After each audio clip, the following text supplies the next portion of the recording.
അങ്ങനെ Mollywood times എന്ന cinema കണ്ടു. Director Abhinav Sundar Nayak. Did it again എന്നാണ് എനിക്ക് പറയാനുള്ളത്. കിടിലൻ പടം. എനിക്ക് നന്നായിട്ട് ഉറക്കിയത് അസാധ്യ സിനിമ എന്ന് തന്നെ പറയാം. അതായത് ഈ സിനിമയ്ക്കകത്ത് ഒരു well made well written cinema നമുക്ക് കണ്ടു തീരുമ്പോൾ ഒരു സാറ്റിസ്ഫാക്ഷൻ ഉണ്ട്. അത് നമുക്ക് സിനിമയുടെ ഒരു എന്തായിരിക്കും ആ ഒരു സ്ക്രീൻ പ്ലേയിൽ എത്രത്തോളം എലമെൻറ്റ്സ് അവർ പ്ലേസ് ചെയ്തിരിക്കുന്നത്. അതായത് ഈ ക്യാരക്ടറിന് ഇവിടെ ഡെവലപ്മെൻറ്റ്, ഈ ക്യാരക്ടറിന് ഇവിടെ ഒരു ഗ്രോത്ത്, ക്യാരക്ടറിൻ്റെ ഒരു ക്യാരക്ടർ ആർക്കൊക്കെ ശരിക്കും ഗംഭീരമായിട്ട് കഥ പ്രോസസ്സ് ചെയ്യുമ്പോൾ ക്യാരക്ടർ ആർക്ക് മുമ്പോട്ട് പോകുമ്പോൾ സിനിമ മുമ്പോട്ട് പോകുമ്പോൾ ക്യാരക്ടർ ആർക്ക് നമുക്ക് ആ ശരിക്കും ആ ഒരു ക്യാരക്ടർ ആർക്കിൻ്റെ ഒരു വർക്ക് നമുക്ക് സിനിമ കാണുമ്പോൾ മനസ്സിലാവുന്നുണ്ട്. പിന്നെ വിനീത് മാധവൻ, നസ്ലൻ്റെ എനിക്ക് പേഴ്സണൽ നസ്ലിൻ്റെ ഒരു കരിയർ ബെസ്റ്റ് പെർഫോമൻസ് ആയിട്ട് തോന്നി. കാരണം ഫുൾ ഒരു വേറൊരു നസ്ലിനെ നമുക്ക് ഈ സിനിമയ്ക്കകത്ത് കാണാൻ സാധിക്കും. ഒരു ബോയ് നെക്സ്റ്റ് ഡോർ ആക്ടിങ്ങിൽ നിന്ന് മാറിയിട്ട് നസ്ലിനെ കുറേയും കൂടി പെർഫോം ചെയ്യാനും കുറേ ഇമോഷൻസ് കൺവേ ചെയ്ത ഒരു ക്യാരക്ടറാണ്. ചുമ്മാ അങ്ങനെ ചെയ്യേണ്ട ഒരു ക്യാരക്ടറല്ല. പിന്നെ പ്രത്യേകിച്ച് ഒരു സീനൊക്കെ ഉണ്ട്. അതായത് നമ്മളൊരു ഫിലിം മേക്കറായിട്ട് ഞാനൊരു വിഷ്വൽ കമ്മ്യൂണിക്കേഷൻ സ്റ്റുഡൻ്റ്. ഈ ദിവസം വരെ ഞാനൊരു സിനിമ പോലും ചെയ്തിട്ടില്ലെങ്കിൽ പോലും എനിക്ക് ആ ഒരു സാധനം ഫീൽ ചെയ്യും. അതായത് നമ്മുടെ ഒരു വർക്ക് വേറൊരാൾ, ബുദ്ധനാണ് താരം കണ്ടവർക്ക് അറിയാം. അതായത് നമ്മുടെ ഒരു വർക്ക് വേറൊരാൾ അതേപോലെ നമുക്ക് ചെയ്യുമ്പോന്നുണ്ടാകും നമുക്കുണ്ടാകുന്ന ഒരു വിഷമം ശരിക്കും ഈ സിനിമ കാണുമ്പോൾ മനസ്സിലാവുന്നുണ്ട്. പിന്നെ വേറൊരു കാര്യം, നസ്ലിനെ ഇഷ്ടപ്പെടാത്ത ഒരുപാട് പേര് ഈ നസ്ലിനോട് അസൂയ വന്നിട്ടുണ്ട്. അപ്പോൾ അസൂയക്കാർ പറഞ്ഞ മെയിൻ കാരണം എന്ന് വെച്ച് കഴിഞ്ഞാൽ ഇവനെയൊക്കെ കണ്ട് എന്ത് അസൂയപ്പെടാം, അത് നിനക്ക് അസൂയുള്ളതുകൊണ്ട് തന്നെയാണ് എനിക്ക് പറയാനുള്ളത്. പിന്നെ ഈ പടം തിയേറ്ററിൽ കാണേണ്ട ആവശ്യമില്ല, അത് OTT കണ്ടാൽ മതി എന്നൊക്കെ രീതിയിലുള്ള ഡീഗ്രേഡ് ചെയ്യുന്ന സംസാരവും ഒക്കെ കുറേ ആൾക്കാരുണ്ട് അങ്ങനെ സിനിമ കണ്ടിട്ട് അങ്ങനെ പറയുന്നത്. എനിക്ക് പറയാനുള്ളത് this film is made for the theatres. നിങ്ങൾക്ക് നല്ലൊരു ഓഡിയൻസ് സിനിമയ്ക്ക് കിട്ടണം എന്ന് തന്നെ എനിക്ക് പറയാനുള്ളത്. പിന്നെ ഡാർക്ക് ഹ്യൂമർ ഒരുപാടുണ്ട്. ഇതിൻ്റെ റേറ്റിംഗ് വരുന്നത് 16+ ആണ്. അപ്പോൾ അത്തരത്തിൽ രീതിയിലുള്ള ഡാർക്ക് ഹ്യൂമർ പരിപാടികൾ ഒരുപാടുള്ളൊരു സിനിമ തന്നെയാണ് മോളിവുഡ് ടൈംസ്. മുകുന്ദനുണ്ണി പോലെ തന്നെ ഡാർക്ക് ഹ്യൂമർ, അതേപോലെ തന്നെ ഈ സിനിമയുടെ ഒരു കാര്യം പറയാനാണെങ്കിൽ ഇതിൻ്റെ അകത്ത് ഡാർക്ക് ഹ്യൂമർ മുകുന്ദനുണ്ണി ഒരു മൈൻഡ് വോയിസ് പോലെ തന്നെയാണ് ഇതിൻ്റെ അകത്തും ചെയ്തിരിക്കുന്നത്. ക്യാരക്ടറിൻ്റെ മൈൻഡ് സംസാരിക്കുന്നത് എങ്ങനെയാണ്. പിന്നെ ഡീറ്റെയിലിംഗ് എടുത്ത് പറയേണ്ടത് 1996. ഞാൻ 2K കിട്ടാണ്, പക്ഷെ എപ്പോഴും 90s ചില സാധനങ്ങളൊക്കെ എൻ്റെ വീട്ടിൽ ഞാൻ യൂസ് ചെയ്തിട്ടുണ്ട്. ഈവൻ TV, കാസറ്റ് പ്ലെയറൊന്നും അങ്ങനെ യൂസ് ചെയ്തില്ലെങ്കിൽ പോലും എനിക്ക് ശരിക്കും ഒരുപാട് സാധനം അതുപോലെ ഡീറ്റെയിൽ ചെയ്ത് വെച്ചിട്ടുണ്ട്. മൈഡർ കുട്ടിച്ചാത്തൻ്റെ ഒരു സീനൊക്കെ കാണിക്കുന്നുണ്ട്. പിന്നെ DTSX ഇല്ലേ, DTSXൻ്റെ ഫസ്റ്റ് ഇൻട്രോ എന്തോ കാണിക്കുന്നുണ്ട്. ആദ്യകാലത്ത് DTSX ഉണ്ടായിരുന്ന സമയത്തുള്ള സാധനങ്ങളൊക്കെ നിക്പിക്കിങ്സ് പോലെ മൈന്യൂട്ട് ഡീറ്റെയിലിംഗ് കാര്യങ്ങളൊക്കെ അഭിനവ് സുന്ദർ നായക് അടിപൊളിയായിട്ട് ചെയ്തിട്ടുണ്ട്. പിന്നെ ഇതിൻ്റെ അകത്ത് ഈ പറഞ്ഞുള്ള ആനിമേഷൻ ഉണ്ടല്ലോ, മുകുന്ദനോട് നമ്മൾ കണ്ട പോലത്തെ ആനിമേഷൻ കാര്യങ്ങളൊക്കെ അടിപൊളിയായി ചെയ്തിട്ടുണ്ട്. പിന്നെ എടുത്തു പറയേണ്ടത് ഷറഫുദ്ദീൻ്റെ ക്യാരക്ടറാണ്. ശരിക്കും ഒരുപാട് ഈ പ്രിവിലേജുള്ള ആൾക്കാർ അനുഭവിക്കുന്ന ഒരുപാട് പ്രശ്നങ്ങൾ ആ ഒരു ക്യാരക്ടറിൽ അഡ്രസ്സ് ചെയ്യാൻ പറ്റിയിട്ടുണ്ട്.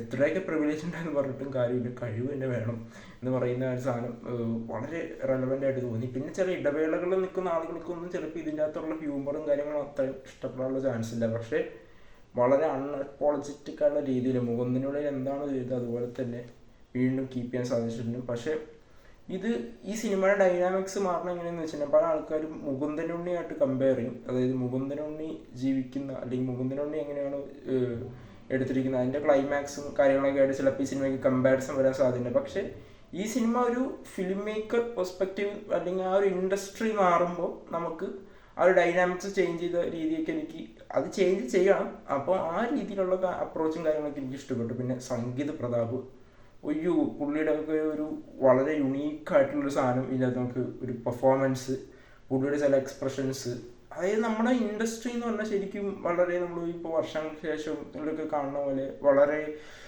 എല്ലാവർക്കും അവസരങ്ങൾ അങ്ങനെ ഒരു സാധനമല്ല. എല്ലാവരെയും ഇങ്ങനെ താഴ്ത്തിക്കിട്ടാനും അങ്ങനെ പല കാര്യങ്ങളും ഈവൻ പ്ലേജറിസം ചില കാര്യങ്ങൾ ഈ സിനിമയിൽ സംസാരിക്കുന്നുണ്ട്. അത് വളരെ ബ്രേവായിട്ടുള്ള ഒരു അറ്റംപ്റ്റ് ആണ് ഈ സിനിമ തന്നെ പറയാം. പിന്നെ ഇതിൻ്റെ എക്സിക്യൂഷനെ കുറിച്ച് പലരും കുറ്റം പറഞ്ഞായിട്ട് എനിക്ക് തോന്നി. പക്ഷേ എനിക്കങ്ങനെ പ്രശ്നങ്ങളായിട്ട് തോന്നിയില്ല.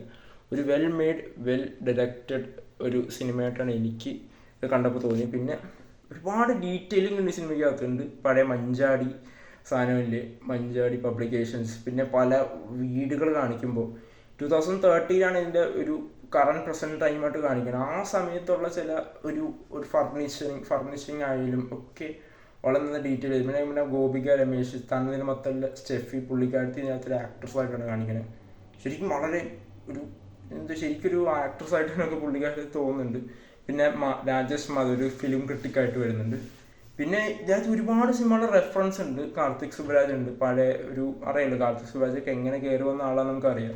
പിസ്സ സിനിമയുടെ റെഫറൻസ് കാണിക്കണം. ആ ഒരു സീനൊക്കെ തിയേറ്ററിലുണ്ടായ ഒരു അതാണ് കറക്റ്റ് ഓഡിയൻസിനോട് നിങ്ങൾ ഈ സിനിമ കണ്ടു കഴിഞ്ഞാൽ നിങ്ങൾക്ക് എന്തായാലും ഇത് ഇഷ്ടപ്പെടും. എനിക്ക് ഭയങ്കരമായിട്ട് ഈ സിനിമ പെരുത്ത് ഇഷ്ടമായി എന്ന് തന്നെ പറയാം. പിന്നെ ലാഗ് കാര്യങ്ങൾ ഡ്യൂറേഷൻ്റെ പ്രശ്നങ്ങൾ എനിക്ക് അങ്ങനെ തോന്നിയില്ല. ഞാൻ ത്രൂ ഔട്ട് ദ മൂവി ഞാൻ എൻജോയ് ചെയ്താണ് ഈ സിനിമ കണ്ടത്. ജേക്സ് ബിജോയുടെ മ്യൂസിക്, ഗോട്ട് സോങ് അതിരജോ പാടിയത്, പിന്നെ അപ്ന ഫ്രൈഡേ ആകെ ആക്ച്വലി നല്ലൊരു എക്സ്പീരിയൻസ് ആണ് തിയേറ്ററിൽ. നസ്ലിൻ്റെ ഡാൻസൊക്കെ എനിക്ക് ഇഷ്ടപ്പെട്ടു.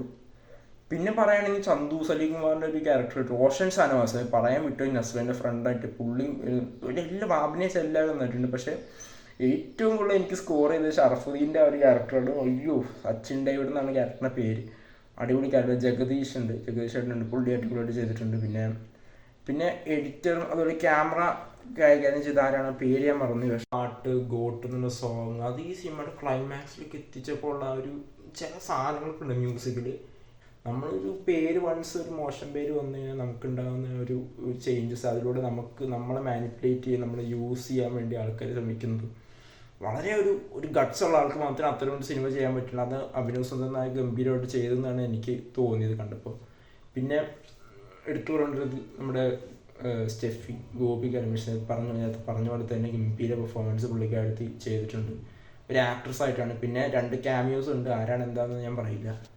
പിന്നെ എടുത്തു പറയേണ്ട ഒരുപാട് റെഫറൻസുകളുണ്ട് ഈ സിനിമയ്ക്കകത്ത്. പിന്നെ എസ്പെഷ്യലി വിനയൻ്റെ സീൻ, ആകാശഗംഗ, ഇതൊക്കെ നമുക്ക് മലയാളി പൊതുവെ പുള്ളിയുടെ സിനിമകൾ എനിക്ക് അത്രയും വർക്കാറുള്ളൂ. പക്ഷേ ഒരു സമയത്ത് പുള്ളിയുടെ സംഭവമായിരുന്നു ആ ഒരു ട്രിബ്യൂട്ട് കൊടുത്തത്. പിന്നെ മനോജ് നൈറ്റ് ശ്യാമളൻ്റെ ഒരു ട്രിബ്യൂട്ട്, പുള്ളിക്ക് ട്രിബ്യൂട്ട് കൊടുത്ത പോലെ എനിക്ക് തോന്നിയത്. പിന്നെ സ്റ്റീവൻ സ്പിൽബർഗ്, പിന്നെ പഴയ ഓർക്കൂട്ടിൻ്റെ സാധനം കാണിക്കും. ഞാനൊന്നും കണ്ടിട്ടില്ലാത്ത പോലെ സാധനങ്ങളാണ്. പക്ഷേ എന്നാലും ഇത് കാണുമ്പോൾ നമ്മളൊരു ഇതിൽ മൂഡിൽ കാണും. പിന്നെ കണ്ട ഓഡിയൻസ് അനുസരിച്ചിരിക്കും ഈ സിനിമയുടെ ഒരു മികവെന്നാണ് എനിക്ക് പിന്നെ പറയാനുള്ളത്. പിന്നെ സംഗീത് പ്രതാപ് ആസ് എ അടിപൊളി ക്യാരക്ടർ പുള്ളി ഗംഭീരമായിട്ട് ചെയ്തിട്ടുണ്ട്. പുള്ളിയുടെ ചില അത് നമ്മുടെ ഒരു ഫിലിം ഇൻഡസ്ട്രിയിലൊക്കെ ഉണ്ടാകുന്ന ഒരു ഭയങ്കര മാനിപ്പുലേറ്റീവ് ആയിട്ടുള്ള ഒരു ഫേക്ക് പെർസോണയൊക്കെ ഉള്ള ആൾക്കാരൊക്കെ ഇല്ല. അപ്പോൾ അത്തരത്തിലുള്ള ഒരു ക്യാരക്ടറൈസേഷനാണ് അഭിനവ് കൊടുത്തിരിക്കുന്നത്. ഗംഭീരം. അവിടെ മുകുന്ദനുള്ളിൻ്റെ വേണുവക്കിൽ എന്ന് പറയാം. പിന്നെ പറയുകയാണെങ്കിൽ ഒരുപാട് നല്ല മൊമെൻറ്റ്സ് വന്ന, പിന്നെ പ്രത്യേകിച്ച് ഡീറ്റെയിലിംഗ് ഉണ്ട്. പഴയ തിയേറ്റർ, സരിത തിയേറ്റർ, മാത എന്ന് തന്നെ കാണിച്ചിരിക്കാൻ വേറൊരു തിയേറ്റർ, ആലുവയിലുള്ള മാതയായിട്ട് കാണിച്ചത് പക്ഷേ വേറൊരു തിയേറ്ററാണ്. പക്ഷേ പഴയ മമ്മി സിനിമയുടെ ഒരു ഫസ്റ്റ് ഡേ ഫസ്റ്റ് ഷോ കാണിക്കുന്നുണ്ട്. ഒരുപാട് സിനിമകൾ അങ്ങനെ ഫസ്റ്റ് ഡേ ഫസ്റ്റ് ഷോ കാര്യങ്ങളൊക്കെ കാണിക്കുന്നുണ്ട് സിനിമയ്ക്കകത്ത്. പിന്നെ റെഫറൻസസ്, കാർത്തിക് സുബ്രാജ് റെഫറൻസ്, അങ്ങനെ ഒരുപാട് സാധനങ്ങളുണ്ട്. നിങ്ങൾ കണ്ടു നോക്കുക. നിങ്ങൾക്ക് സിനിമ കാണുമ്പോൾ എസ്പെഷ്യലി ഈ ഒരു ക്യാരക്ടറിൻ്റെ കൂടെ നമ്മളൊന്ന് സഞ്ചരിക്കുന്ന പോലെ നമുക്ക് തോന്നും. അതായത് പഴയ സിനിമകളിൽ ഇപ്പോഴത്തെ സിനിമ എന്ന് പറയുന്ന ചില പോയിന്റുകളുണ്ട്. പിന്നെ ഈ ഒരു ക്യാരക്ടർ എന്താണെന്ന് നമുക്ക് വളരെ ഈസിലി പുള്ളിയുടെ ആ ഒരു സ്ട്രഗിളും, അതായത് എല്ലാ ഫിലിം മേക്കേഴ്സിനും ഒരുപോലെ അല്ല ഒരു സിനിമ ഇൻഡസ്ട്രി കേറ്റർ ചെയ്യുന്നത്. അത് പല രീതിയിൽ ഇപ്പോൾ നമ്മളൊരു അഭിനവ് സുന്ദർ നായകനെ കുറിച്ചും ആൾക്കാർ പറയുന്ന ഒരു സാധനം തന്നെയാണ് ഈ സിനിമയ്ക്കകത്ത് അവർ നസ്ലൈന് കൊടുത്തിരുന്നത്. പല സീനുകളും നസ്ലൈൻ സ്പെക്സ് കിട്ടി വരുമ്പോൾ നമുക്ക് അഭിനവ് സുന്ദർ നായകൻ ഓർമ്മ വരും. ആ ലെവലിലാണ് നമുക്ക് അങ്ങനെ തോന്നും. പിന്നെ എഡിറ്റിംഗ് ഇത് പറഞ്ഞ പോലെ തന്നെ ഗംഭീര എഡിറ്റിംഗ്, ഒരു രക്ഷയില്ല. അതായത് ഈ സിനിമ ഇങ്ങനെ പേസ് ചെയ്ത് നല്ല പേസിങ് ഉണ്ട് സിനിമയ്ക്ക്. ടുവേർഡ്സ് എൻ്റെ കുറച്ച് ഡ്യൂറേഷൻ പ്രശ്നമായിട്ട് തോന്നിയെങ്കിലും ഓവറോൾ എനിക്ക് ഒരു രീതിയിൽ ആ ഒരു സാധനം ഒരു രീതിയിൽ എനിക്ക് ബാധിച്ചായിട്ട് തോന്നിയില്ല. ആൾക്കാർ പറഞ്ഞു കേട്ടിട്ട് പോയതുകൊണ്ടായിരിക്കും ചിലപ്പോൾ എനിക്ക് അങ്ങനെ ബാധിച്ചായിട്ട് തോന്നിയില്ല. And at the end it's A satisfying watch. പിന്നെ ആരും മറ്റേ OTT കാണണം, ഇത് OTT ഉള്ള പടമാണ്, അങ്ങനെയുള്ള കമൻറ്റുകൾ ഇടാതിരിക്കുക.